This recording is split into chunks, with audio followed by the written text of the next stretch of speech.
여러분 안녕하십니까? 이슈를 더 쉽게 풀어드리는 더 뉴스 시작합니다. 집권 여당이 비상대책위원회 전환을 놓고서 개파 갈등이 커지면서 또 경랑 속으로 빠져들고 있습니다. 비대위 전환도 결국 윤핵관의 이준석 대표 내쫓기로 요약된다는 주장도 나왔습니다. 오늘 나온 윤석열 대통령 지지율은 또 20%대가 나왔는데요. 더 정치 시간에 자세히 풀어보겠습니다. 세입자가 없는 척 공문서를 위조해서 대출을 받고 이를 챙긴 일당이 경찰에 붙잡혔습니다. 세상을 떠들썩하게 한 세모녀 전세 사기 피해자도 최근 80명 넘게 추가로 확인됐습니다. 이른바 갭 투자 사기, 깡통 전세 사기를 당하지 않는 법 알아봅니다. 먼저 오늘의 주요 뉴스부터 보시겠습니다. 국민의힘이 비상대책위 체제 전환을 둘러싸고 극심한 내부 혼란을 겪고 있습니다.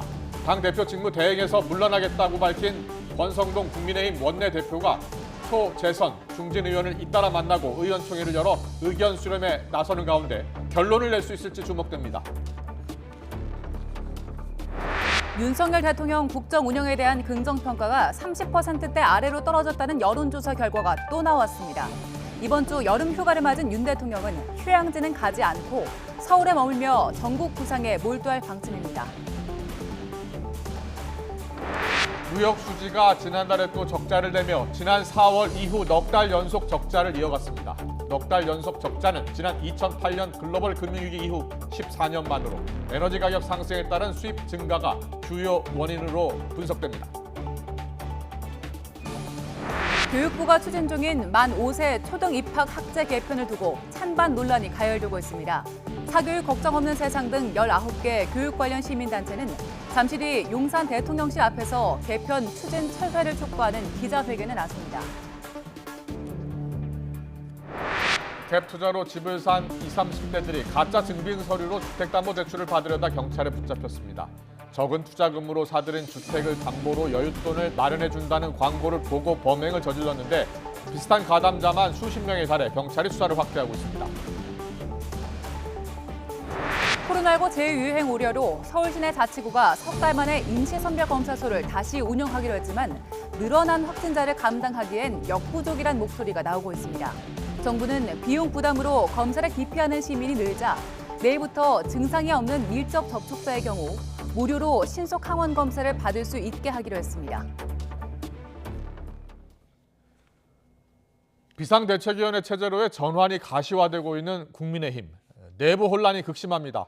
이준석 대표 측근들을 중심으로 반발이 이어지는 가운데 권성동 원내대표는 본격적인 의견 수렴에 나섰습니다. 취재기자 연결합니다. 이경국 기자. 네, 국회입니다. 권 원내대표가 비대위 체제 전환에 대한 당내 의견을 듣고 있다고요? 네, 맞습니다. 지난주 배현진 최고위원의 사퇴에 이어서 주말 사이 조수진, 윤영석 최고위원도 잇따라 사퇴 의사를 전했습니다. 여기에 권성동 원내대표도 당대표 직무대행직에서 사퇴할 거라며 비대위 전환에 노력하겠다고 밝혔는데요. 오늘 아침 YTN 취재진과 만난 권 원내대표는 비대위 전환 움직임에 윤심이 반영됐느냐는 질문에 굳게 입을 닫았습니다. 먼저 듣고 오겠습니다. 뭔가 교감은 하셨어요? 그동안 최고위원이 어떻게 되시는지. 비대위를 둘러싼 당내 혼란이 커지자 권성동 원내대표가 오늘 본격적인 의견 수렴에 나섰습니다. 최고위원들과의 간담회는 위원들의 불참으로 열리지 못했지만 곧이어 일부 초선 의원들을 만나서 의견을 들었고요. 오후에는 재선 의원과 삼선 의원과도 간담회를 진행하고 또 오후 3시에는 의원총회를 열어서 비대위 체제를 논의한다는 계획입니다. 양금희 원내대변인은 오늘 기자들과 만나서 사퇴 의사를 밝힌 최고위원들이 아직 사직서를 내지 않았다고 말하기도 했는데요. 이 때문에 최고위가 조만간 이들을 중심으로 비대위 전환 의결에 나서는 거 아니냐는 추측도 나왔습니다. 비대위 전환에 속도를 내는 모습인데요. 이준석 대표 측근들을 중심으로는 연일 거센 비판이 이어지고 있죠? 네, 맞습니다. 먼저 김용태 최고위원은 오늘 CBS 라디오에서 비대위로 전환할 명분이 없다면서 당이 코미디로 가고 있다고 지적했습니다. 이어서 당이 대통령실의 심부름 센터냐며 당무 개입 의혹에 대한 쓴소리를 한 것은 물론이고요.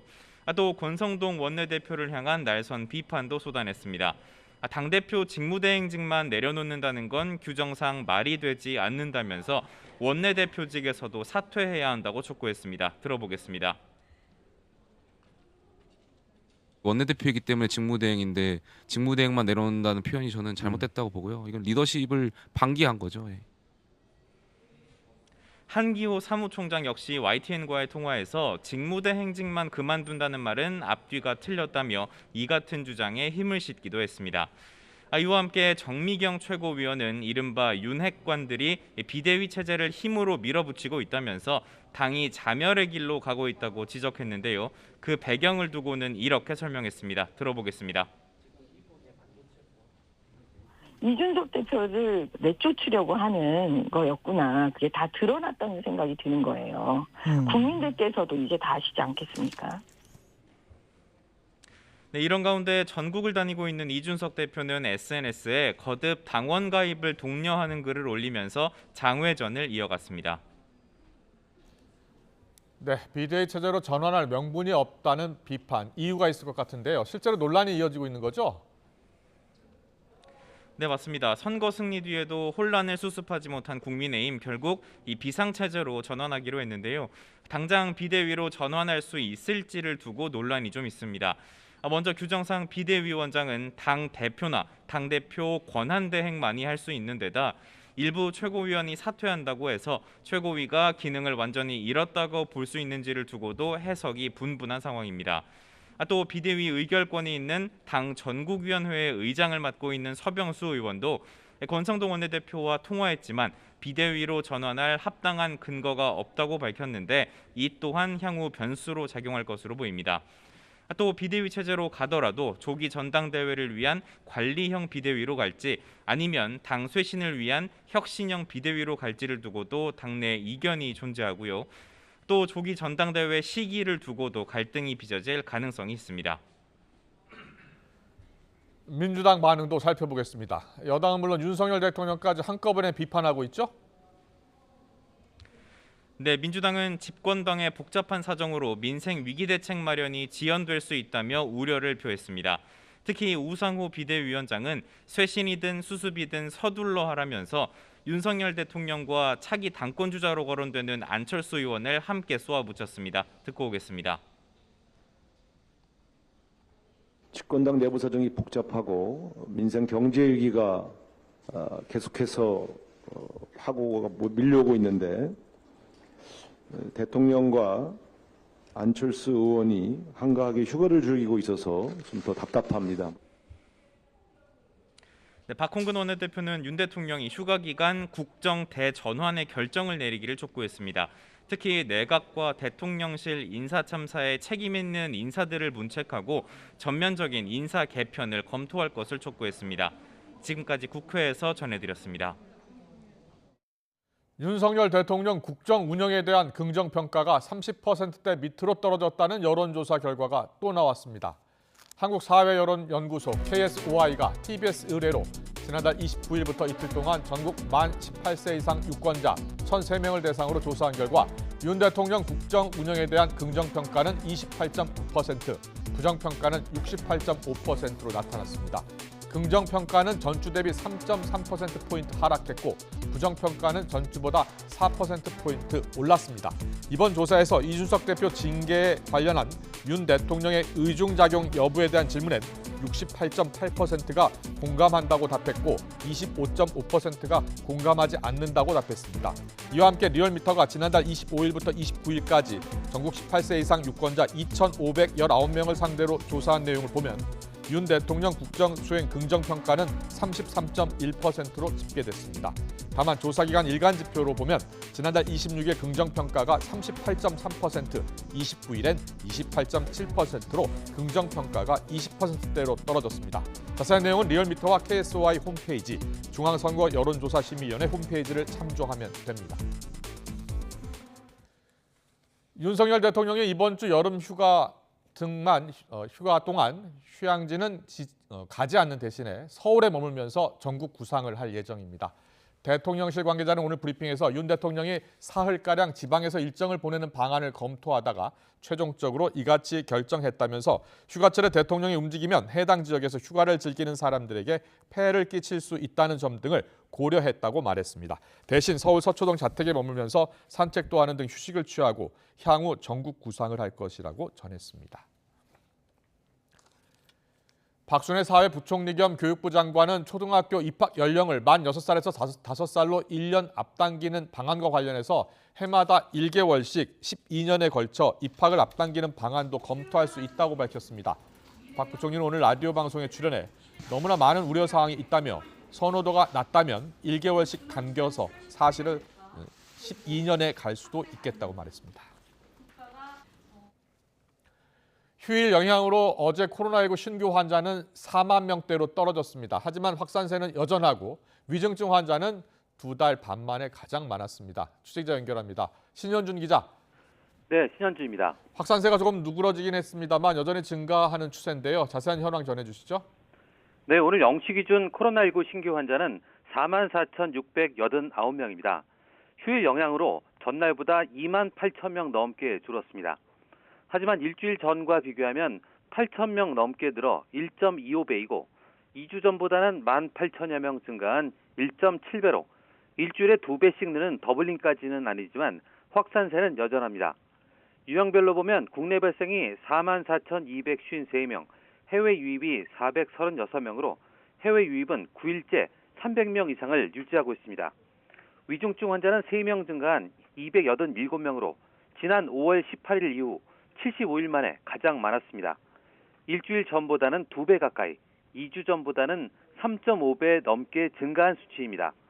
하루 새 숨진 환자는 21명으로 누적 사망자는 25,068명, 치명률은 0.13%를 유지했습니다. 오늘부터 고위험군을 대상으로 하던 재택치료 모니터링 중단됐다고요? 네, 오늘부터 재택치료하는 60살 이상 고령 환자와 면역 저하자 등 고위험군을 대상으로 하루 한 차례 전화로 진행하던 건강 모니터링이 중단됐습니다. 방역당국은 오늘부터 재택치료자를 집중관리군과 일반 관리군으로 나누던 구분을 없애고 누구나 증상이 있으면 대면 진료를 받도록 유도했다고 밝혔습니다. 하지만 최근 위중증 환자가 급증하는 가운데 재택치료 모니터링이 없어지면서 고위험군 관리에 사각지대가 생길 수 있다는 우려도 나오고 있습니다. 어제 0시 기준 집중관리군은 2만 1,000여 명으로 전체 재택치료 환자의 4.5%에 달하는데요. 방역당국은 현재 검사와 처방, 진료를 모두 수행하는 원스톱 진료기관을 8,816개소로 늘렸고 재택치료자를 위한 24시간 의료상담센터는 계속 운영하니까 증상이 나빠지면 연락해달라고 당부했습니다. 지난달 18일부터 50대와 18세 이상 기저질환자에 대한 백신 4차 접종이 시작되는데요. 오늘부터는 사전 예약에 의한 접종도 시작됐습니다. 오늘 0시 기준 50대의 4차 접종률은 접종 대상자 대비 6.1%, 예약률은 13.9%로 아직 높지 않은 편입니다. 지금까지 사회 2부에서 YTN 신현주입니다. 코로나19 재유행 국면에서 시민들의 검사 편의를 위해서 서울시내 모든 자치구가 다시 임시선별검사소 운영에 나섰습니다. 하지만 본격적인 휴가철을 앞두고 집단 감염 등의 우려도 커지는 만큼 숨은 확진자를 찾기 위한 적극적인 대책이 필요하다는 지적도 나오고 있습니다. 취재기자 연결합니다. 안동준 기자. 네, 서울 여의도공원 임시선별검사소에 나와 있습니다. 운영을 중단했었던 임시선별검사소를 다시 열었다고요? 네, 이곳 선별검사소는 지난주 금요일 다시 운영을 시작했는데요. 오후 1시부터 검사를 시작했는데 동네 주민부터 직장인까지 PCR 검사를 받으려는 시민들의 발걸음이 계속 이어지고 있습니다. 직장 동료가 확진되면서 밀접 접촉자로 분류돼 점심시간을 이용해 선별검사소를 찾은 시민도 만날 수 있었습니다. 코로나19가 다시 유행하면서 검사 수요가 늘자 정부는 임시선별검사소 운영을 재개했습니다. 지난달 29일 영등포구를 비롯해 서울 시내 25개 모든 자치구가 임시선별검사소 운영을 재개했는데요. 코로나19 확산세가 누그러지면서 운영을 중단한 지 석 달 만입니다. 이곳은 운영 첫날인 지난주 금요일 검사 건수가 70건이었는데요. 어제는 317건으로 4.5배 가까이 늘었습니다. 임시선별검사소는 상설 선별진료소와 달리 오후 1시에 문을 열어 밤 9시까지 운영합니다. 퇴근한 뒤 직장인들도 쉽게 검사받을 수 있게 한 조치입니다. 기존 보건소 선별진료소와 마찬가지로 신속항원검사에서 양성이 나오거나 60살 이상 고령자, 밀접 접촉자 등을 대상으로 PCR 검사를 시행합니다. 비용이 부담돼서 진단검사를 꺼리는 사람들도 있었는데요. 내일부터는 상황이 나아진다고요? 네, 그동안은 확진자와 접촉해도 증상이 없으면 전문가용 신속항원 검사를 받을 때 비용을 부담해야 했었는데요. 비용 부담으로 검사를 꺼리는 시민들이 늘어나자 정부가 개선에 나섰습니다. 내일부터 무증상 밀접 접촉자들은 신속항원 검사비로 5만 원 정도를 냈던 이전과 달리 무료로 검사를 받을 수 있었습니다. 검사비가 무료긴 하지만 진료비는 5천 원 정도 내야 합니다. 하지만 이것으로는 확산세를 잡기 역부족이라는 지적도 나옵니다. 정부가 코로나19 격리 지원금과 유급휴가비 지원을 축소한 데다 코로나19 공가 사용을 없애는 기업들도 있다 보니 이전만큼 적극적으로 검사를 받지 않는다는 겁니다. 본격적인 여름 휴가철을 맞아 국내외 이동이 늘어 확산세가 우려되는 만큼 정부 지원 확대로 숨은 감염자들의 검사를 독려해야 한다는 목소리가 나옵니다. 지금까지 서울 여의도공원 임시선별검사소에서 YTN 안동준입니다.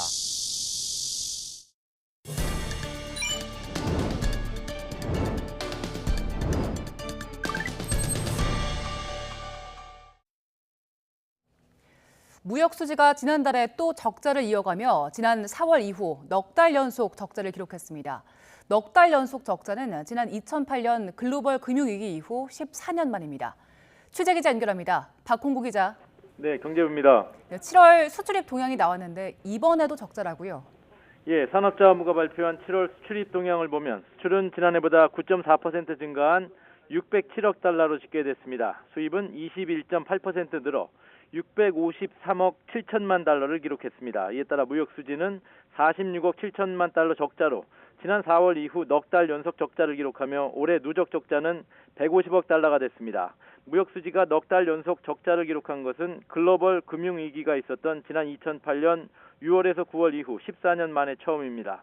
자동차와 반도체 등 주요 수출 품목이 호조를 보이며 수출은 역대 7월 가운데 가장 좋은 실적을 올렸지만 에너지 가격이 오르며 수입이 더 큰 폭으로 늘어 무역 수지가 적자 늪에 빠지게 된 겁니다.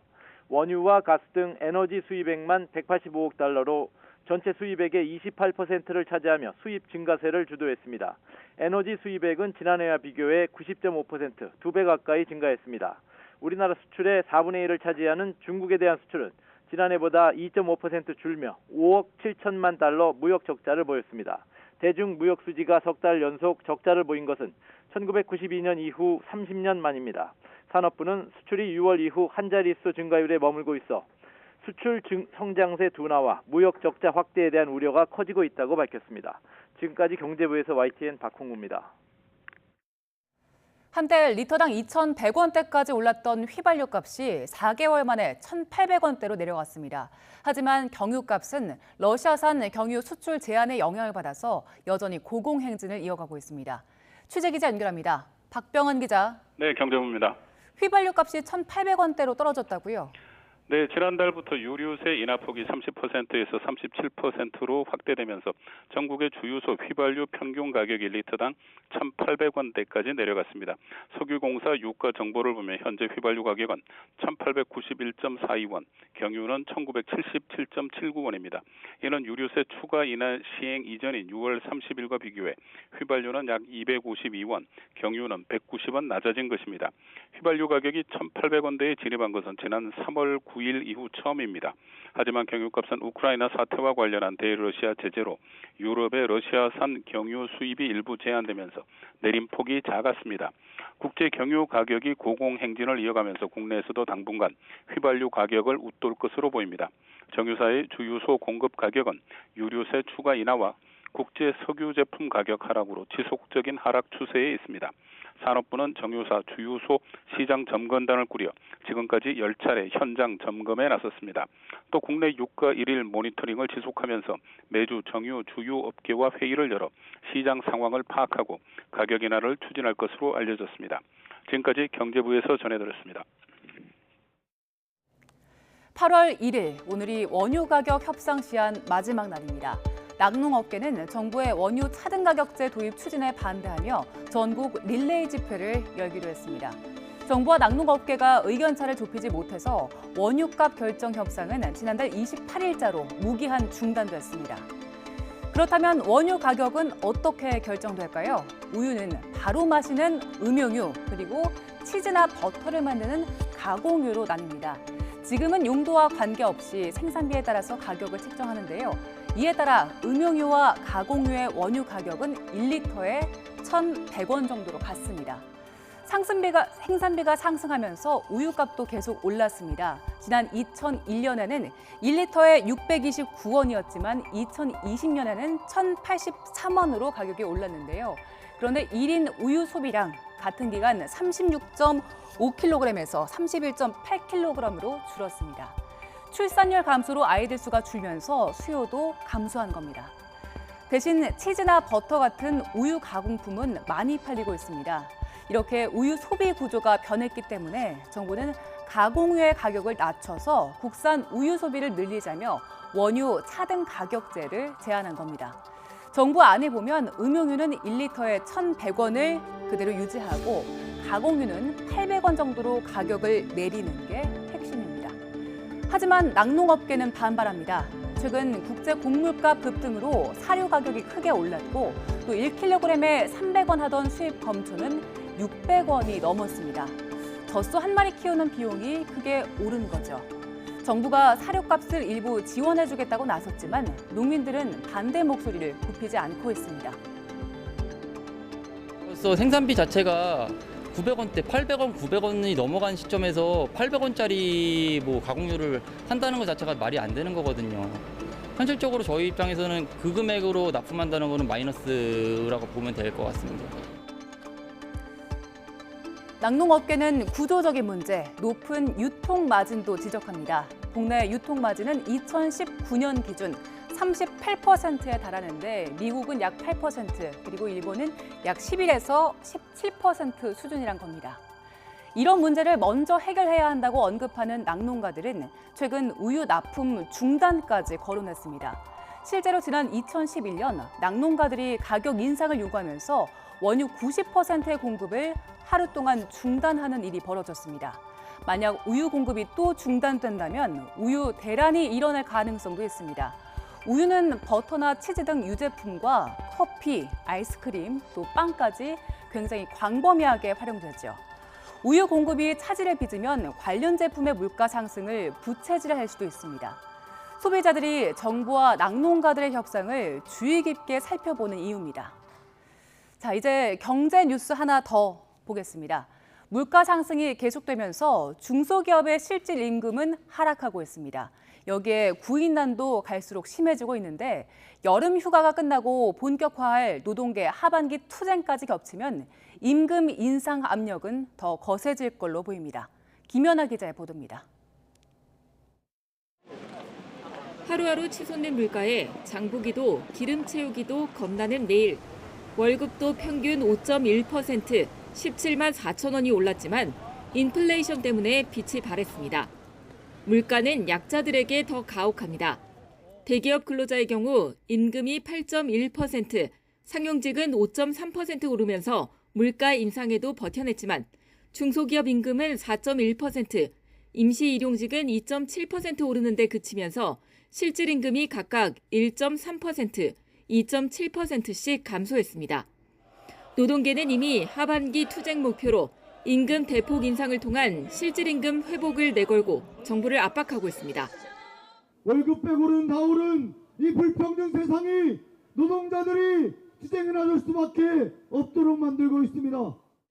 구인난마저 4년여 만에 가장 심각해서 인재 경쟁이 치열한 곳부터 시작해 도미노식 임금 상승이 생기고 늘어난 인건비가 다시 물가를 자극하게 될 가능성이 나오는 상황. 노사 모두 뭐 고통 분담하고 뭐 이런 얘기 하는데 물가를 잡지 않은 이상 누가 이거는 생계 문제고 삶의 전체 생계 문제이기 때문에 어느 누구도 양보하려고 하지 않을 거예요.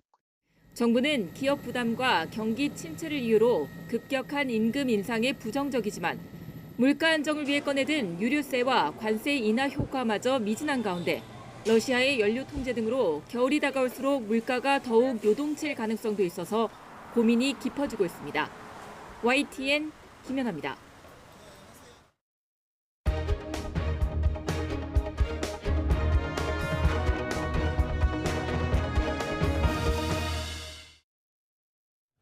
이른바 갭투자로 집을 산 20, 30대 사회 초년생들이 세입자가 없다는 가짜 증빙 서류를 만들어서 주택담보대출을 받은 혐의로 경찰에 붙잡혔습니다. 적은 투자금으로 사들인 주택을 담보로 여윳돈을 마련해준다는 광고를 보고 범행을 저지른 건데 비슷한 가담자만 수십 명에 달하는 걸로 알려졌습니다.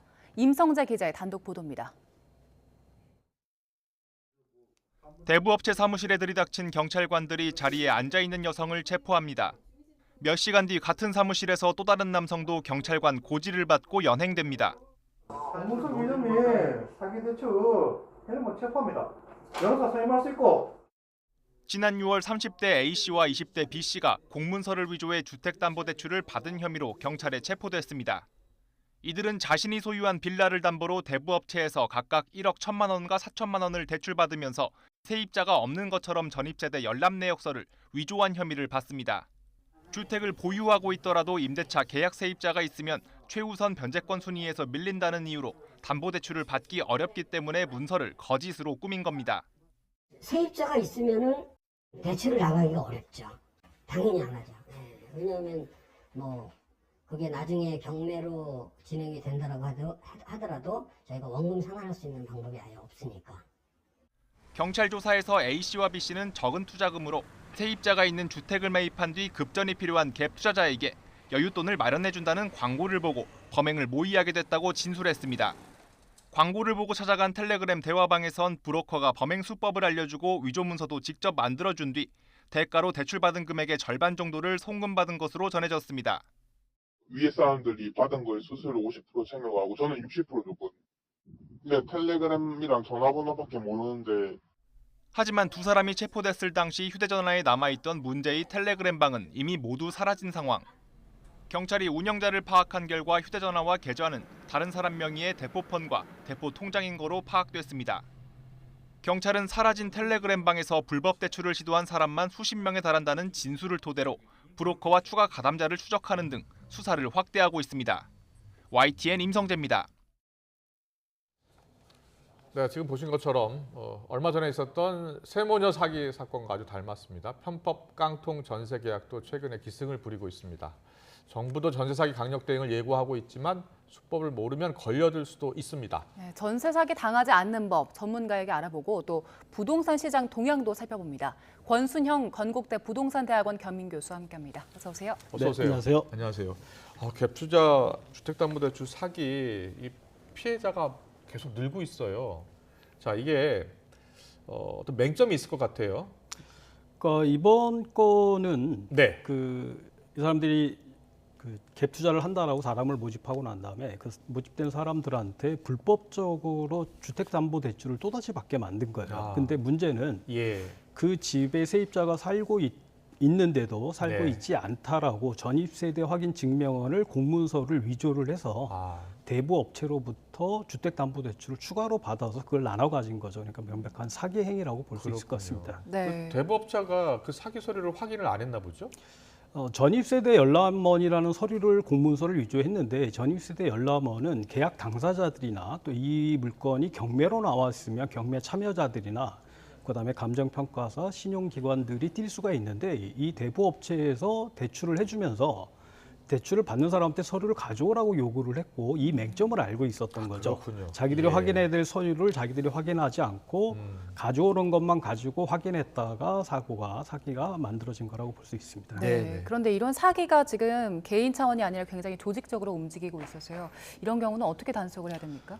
이건 매우 간단한 서류 하나로도 확인할 수 있는 건데 그 담보대출을 해주는 사람들이 그걸 확인하지 않았다라는 게 이제 1차적인 문제인 것 같아요. 그렇군요. 예. 그래서 그 간단한 서류지만 확인을 하고 대출을 실행을 했다라면은 뭐 이런 문제가 생기지 않았을 텐데 이런 대출이 실행되고 나면 1차적인 피해는 담보대출을 해준 금융기관이 문제가 되지만 거기에 살고 있는 임차인들은 자기의 의도하고 상관없이 또 이게 경매로 넘어갈 수가 있거든요. 그러니까요. 그러니까 이럴 경우에는 임차인들이 또 다른 피해를 볼 수 있다는 점에서 보다 적극적으로 단속하거나 관계된 서류들을 확인해서 이런 문제가 발생하지 않도록 할 필요가 있을 것 같습니다. 그 피해 입은 이제 그 세입자들이요 어떻게 보상을 받을 수 있는 겁니까?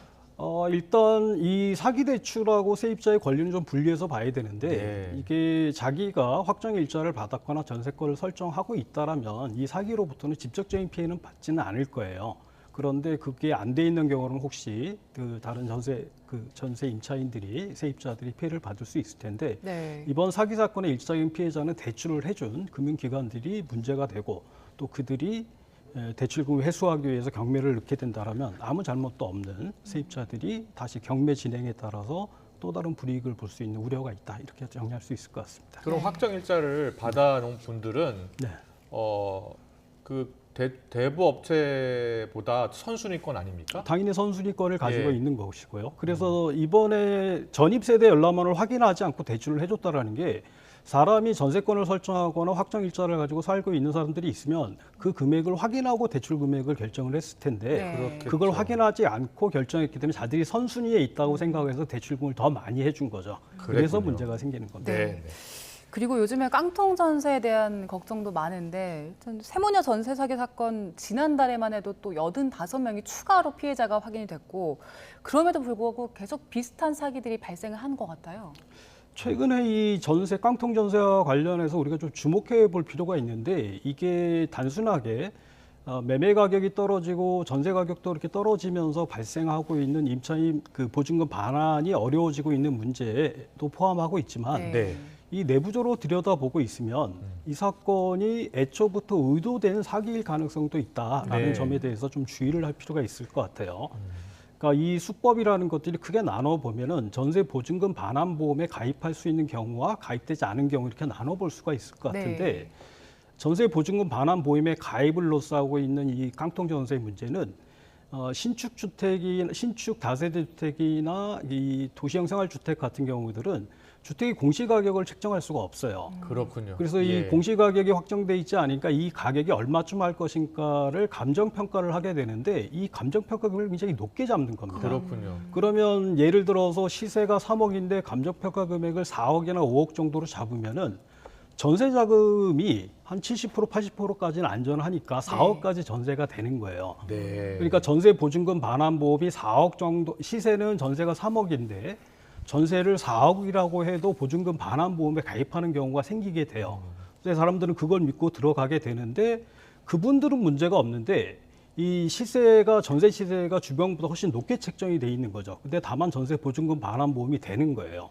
근데 그분들은 문제가 없는데 그분들이 1차로 이제 퇴거를 하게 되면은 다음에 들어온 사람이 그 시세를 두고 전세에 들어올 사람들이 없는 거죠. 그리고 그 상태를 모르고 들어왔던 사람들은 그 피해를 고스란히 넘겨받을 경우도 있고요. 그다음에 화곡동의 세모녀 사건 같은 경우는 건축업자, 임대사업자, 중개업자가 짜고 친 사기극에 가깝다고 봐야 되겠죠. 그러니까 원래 건축업자가 주택을 건설해서 분양을 하려고 했는데 이게 분양이 잘 안 된 거예요. 그러니까 분양이 안 되니까 높은 시세로 전세 임차인을 모집하고 그 모집된 임차 전세금을 가지고 자기 시행 비용을 다 빠져버린 거죠. 그리고 난 다음에 신용 능력이 없는 바지 사장, 임대인 같은 경우 임대사업자를 내세워서 주택을 매각해 버려요. 그러니까 애초에 했던 사업자는 돈을 다 빠져서 나간 거고 신용 능력이 없는 세모녀 같은 사람들이 돈을 한 푼도 들이지 않고 주택을 인수한 거예요. 근데 전세금이 높게 설정이 돼서 들어왔으니까 그분들이 전세를 교체할 때 보면 그 금액에 전세 들어올 사람이 없는 거죠.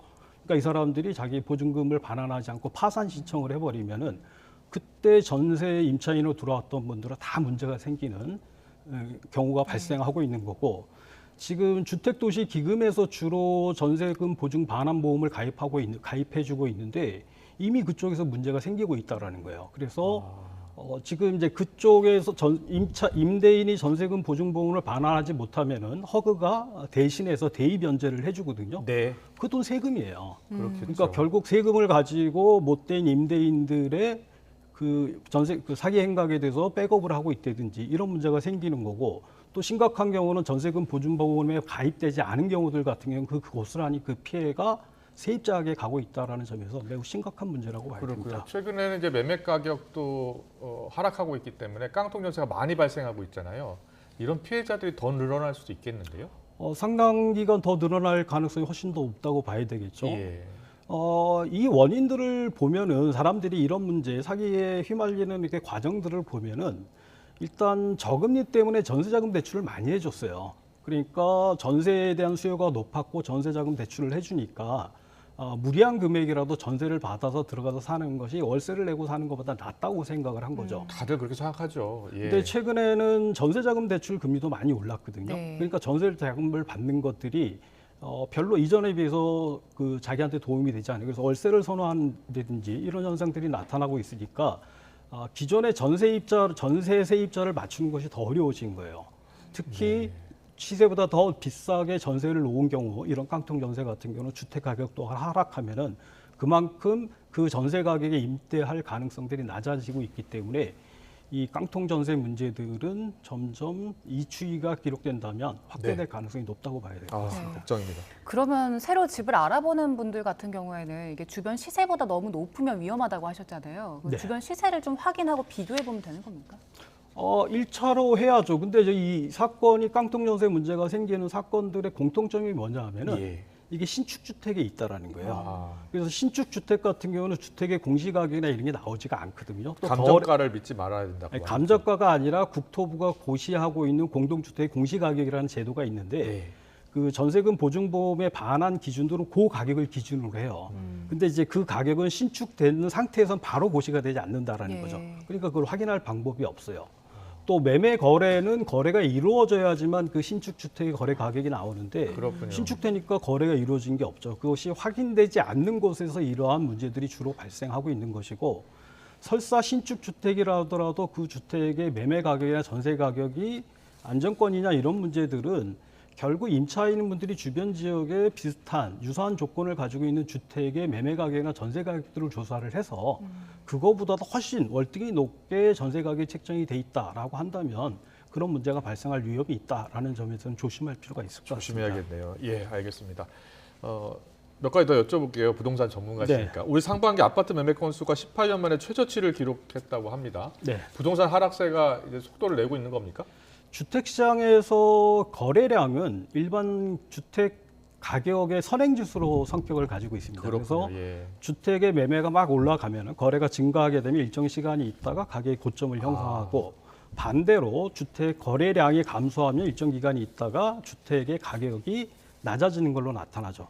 그래서 우리나라에서 주택시장에서 거래량이 고점을 형성한 시기가 2020년 12월 정도로 봐야 되거든요. 그래서 가격이 고점을 형성한 시기는 작년도 8월 정도로 봐야 되기 때문에 그 시차를 두고 움직인다라고 하면은 이 낮아지는 주택의 거래량은 향후 주택 가격 지수의 낮은 그 가격 하락의 전조로 볼 수 있다라고 판단할 수 있을 것 같습니다. 네. 그리고 오늘부터는 또 생애 첫 주택 구입자에게 그 주택 한도가 늘어났습니다. 대출 한도가 집값의 80%까지 가능해지는데. LTV 말씀하시는 거죠? 예, 맞습니다. 그러면 그동안 부동산 시장이 조금 주춤했었는데 변화가 좀 생기겠습니까? 지금 상태에서는 그다지 큰 효과가 없을 거라고 보여져요. 그러니까 지금 주택 가격에서 거래가 둔화되고 가격이 떨어지고 있는 거는 그 금리 인상이라든지 또 이전에 많이 올랐던 가격에 대한 부담, 그다음에 금리 인상에 대한 부담 때문에 이런 문제가 발생했는데 지금 뭐 주택담보대출의 인정 비율을 종전에 뭐 60에서 80, 생애 최초 내 집 마련 대출자에 대해서 80% 20% 올려준다고 해서 주택 수요가 단기간에 살아난다라고 기대하기는 어려울 것 같습니다. 네. 자, 그렇다면 내 집 마련 꼭 하고 싶은 분들은 언제 사는 게 좋겠습니까? 그 시기를 판단하기 어렵다라는 게 지금 가장 큰 고민일 것 같아요. 그래서 주택, 집이라는 게 단지 투자 목적이 아니라 자기 가족 구성원들이 거주할 수 있는 사용 공간으로서의 가치가 있기 때문에 그런 점에 주목해서 실수요 목적으로 중심으로 주택을 판단해야 될 것 같고 매입 여부를 판단해야 될 것 같고 아무리 그렇다 하더라도 매입 시기는 이제 금리 인상이나 이런 추이들이 어떻게 진행될 건지 그 결과들을 보고 움직이시는 게 지금 움직이시는 것보다는 그럼에도 불구하고 훨씬 나을 것 같습니다. 그래서 네. 미래를 예측할 수 없는 시기에는 예. 당장 가만히 있는 게 훨씬 나은 선택이 될 수 있습니다. 알겠습니다. 꼭 매입해야 될 시기가 되면 한 번 더 모시겠습니다. 갭 투자 깡통전세 사기 피하는 방법에 대해서 자세히 알아봤습니다. 권순영 건국대 부동산대학원 겸임교수와 함께했습니다. 잘 들었습니다. 네, 감사합니다. YTN 김영수입니다.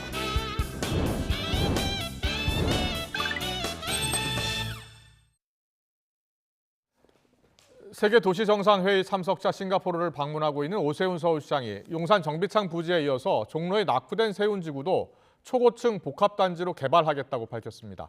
용도와 용적률 제한 없이 고밀 복합 개발을 한다는 구상인데요. 김종균 기자가 보도합니다. 싱가포르의 관광 명소인 마리나베이에 있는 마리나원, 주거와 관광, 국제 업무 등 다양한 용도가 혼합된 초고밀 복합 개발 단지입니다. 4동 가운데 2동은 주거시설, 나머지 2동은 상업시설입니다. 단지 중앙에는 350종의 다양한 식물을 심어 공원처럼 꾸몄습니다. 용적률은 1300%에 이릅니다. 싱가포르는 마리나원의 계획 단계부터 땅의 용도를 정하지 않고 토지 이용 규제를 완전히 풀었습니다. 토지의 용도를 자유롭게 정할 수 있는 화이트 사이트를 적용한 것입니다.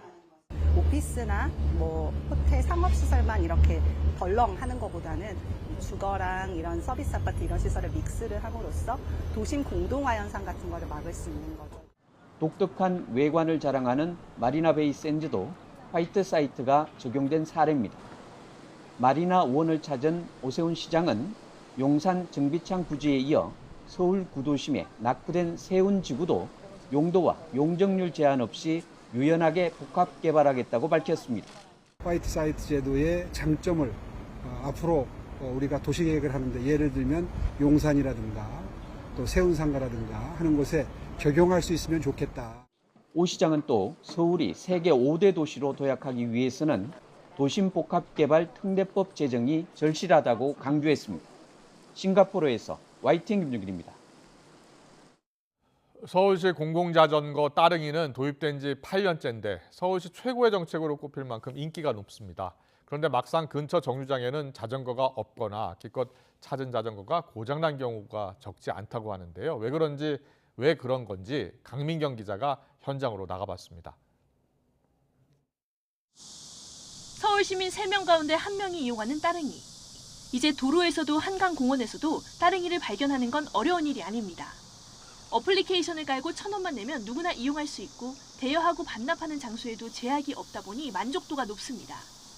그러나 따릉이를 애용하는 시민들은 최근 불편함이 커졌다고 호소하고 있습니다. 휴대폰으로 연결하다 보면은 무선 연결이 제대로 안 되는 경우가 좀 많이 있고요. 안장이 고정이 안 되는 경우가 좀 많았고요. 아니면 브레이크가 조금 헐거워서 꽉 잘 안 잡힌다거나. 문제가 뭔지 확인하기 위해 YTN 취재진이 출근 시간에 맞춰 서울 여의도를 찾아가 봤습니다. 페달이 부서져 덩그러니 놓여 있거나 바퀴 보호구, 벨이 손상된 따릉이를 어렵지 않게 찾을 수 있었습니다. 특히 출퇴근 시간대 특정 지역에만 몰리는 따릉이 배치 문제가 눈에 띄었습니다. 출근 시간이 다 지나지도 않았지만 회사 밀집 지역인 이 대여소엔 자전거가 80대 넘게 모여 있습니다. 반면 오피스텔 밀집 지역에선 따릉이가 한 대도 없는 모습을 볼 수 있었습니다. 인근 정류장에 찾아가 봤더니 배터리가 다 돼 탈 수 없는 따릉이 한 대만 덩그러니 놓여 있습니다. 특히 퇴근할 때 여의도 같은 경우에는 따릉이가 남아있는 게 하나도 없어가지고 그런 게 이용할 때 가장 불편한 것 같습니다. 왜 그럴까? 수요는 계속 늘어났는데 공급은 멈춰 있는 게 가장 큰 이유였습니다. 작년 기준 따릉이 회원수는 330만 명, 2년 만에 2배 가까이 폭증했습니다. 이용 건수도 비슷하게 늘어났고 수입 실적도 꾸준히 증가하고 있습니다. 그러나 관련 예산은 2년 전과 지금 모두 320억 원대로 거의 차이가 없습니다. 따릉이 정비와 배송 건수도 사실상 제자리 걸음입니다. 서울시는 운영 비용이 들어서 지난해에만 적자가 100억 원대를 넘었다고 호소합니다. 특히 공유 자전거는 노후화 속도가 빨라서 정비 시기를 놓치면 아예 새로 사야 하는데도 정비나 배송 관련 예산 역시 좀처럼 늘지 않고 있습니다. 이렇다 보니 한 대에 80만 원대인 구매 비용이 커지면서 오히려 적자는 늘고 서비스의 질은 떨어질 수밖에 없다고 시민단체들은 지적합니다. 시민단체들은 서울시가 따릉이의 공적 성격을 생각해 교통복지 차원에서라도 예산과 인프라를 늘리는 방안을 검토해야 한다고 지적했습니다. YTN 강민경입니다. 북한 선전 매체가 윤석열 대통령이 지난달 28일 해군의 차세대 이지스 구축함 정조대왕항 진수식에서 북방 한계선 사수를 거론한 것을 문제 삼으며 자신들을 계속 자극하다간 큰 코 다칠 수 있다고 위협했습니다. 대외 선전 매체 통일의 메아리는 조국 통일연구원 최준영 참사명의의 약자의 허세란 글을 통해 윤석열 역도가 전투력 강화니 해양안보 구축이니 하며 버릇없이 놀아댔다고 비난하며 이같이 주장했습니다. 이어 군사적 열세, 미국의 전쟁 하수인, 총알바지로의 실체를 조금이라도 가려보려는 속된 마음에서 나온 것 같다며 그런다고 곤쟁이가 상어가 되겠느냐며 비꼬았습니다. 이종석 국방부 장관은 북한이 도발하면 단호하게 대응하겠다고 강조했습니다. 이 장관은 국회 국방위원회 전체 회의 인사말을 통해 북한은 핵과 미사일 능력을 고도화하며 한반도는 물론 영내 안보 질서를 심각하게 위협하고 있다면서 이같이 밝혔습니다. 이어 강한 훈련을 통해 군 사기를 높이고 한국형 삼축 체계를 획기적으로 강화해서 북한 핵과 미사일에 대응하겠다고 말했습니다. 50대 남성이 국민의힘 홈페이지에 윤석열 대통령에 대한 협박성 글을 남겨 경찰이 출동하는 소동이 벌어졌습니다. 서울 송파경찰서는 어제 국민의힘 홈페이지 자유 게시판에 윤 대통령에 대한 협박성 글이 게시됐다는 신고를 접수했습니다. 해당 글에는 윤 대통령이 죽을 확률이 99.9%라면서 경호를 잘하라는 내용이 기재됐습니다. 관할 질구대가 출동해서 해당 글을 작성한 50대 남성을 확인했지만 범죄 혐의점은 낮은 것으로 판단해 경고 뒤 현장에서 상황을 종결하고 관련 내용을 형사과로 넘겼습니다. 대장동 특혜 로비 의혹 수사에 다시 시동을 건 검찰이 이재명 성남시장 시절 대장동 개발 초기 단계에 관여했던 전 성남시 관계자를 소환했습니다. 서울중앙지방검찰청은 오늘 전 성남시 도시개발사업단장 A씨 등 전직 관계자들을 참고인 신분으로 불러 조사했습니다. A씨는 지난 2011년부터 2년가량 성남시 도시개발단장을 역임하면서 성남시 1공단 부지를 대장동 도시개발구역과 묶어 개발하는 결합개발 방식에 관여한 걸로 알려졌습니다. 검찰은 A씨를 상대로 대장동 개발 방식이 민간에서 민관 합동으로 바뀐 경위와 성남시의 의사결정 과정 등을 집중 조사한 걸로 전해졌습니다. 내륙은 비가 잠시 소강 상태를 보이면서 그야말로 찜통더위가 기승입니다. 현재 서울 기온은 31.7도까지 올랐고요. 습도가 높은 탓에 체감온도는 33도를 웃돌고 있습니다. 이에 따라 불쾌지수도 일반인 대부분이 불쾌감을 느끼는 80 수준을 뛰어넘었으니까요. 한낮 야외활동 시 온열 질환에 걸리지 않도록 각별히 주의해 주시기 바랍니다. 현재 레이더 화면을 살펴보시면 일부 남해안과 제주도를 제외한 내륙은 비가 잠시 소강 상태를 보이고 있습니다. 하지만 밤사이에는 다시 비구름이 강하게 발달하면서 전국에 비를 뿌리겠는데요. 특히 내일 새벽부터 오전 사이 중서부 지방에는 국지성 호우가 쏟아질 수 있겠습니다. 내일까지 예상되는 비의 양은 경기 북부 많은 곳은 최고 100mm 이상, 그 밖에 수도권과 영서, 지리산과 제주 산간에는 최고 70mm의 비가 더 내리겠고요. 그 밖의 지방에는 5에서 40mm가 예상됩니다. 비는 내일 대부분 그치겠지만 중서부 지역은 모레 아침까지 이어지는 곳도 있겠습니다.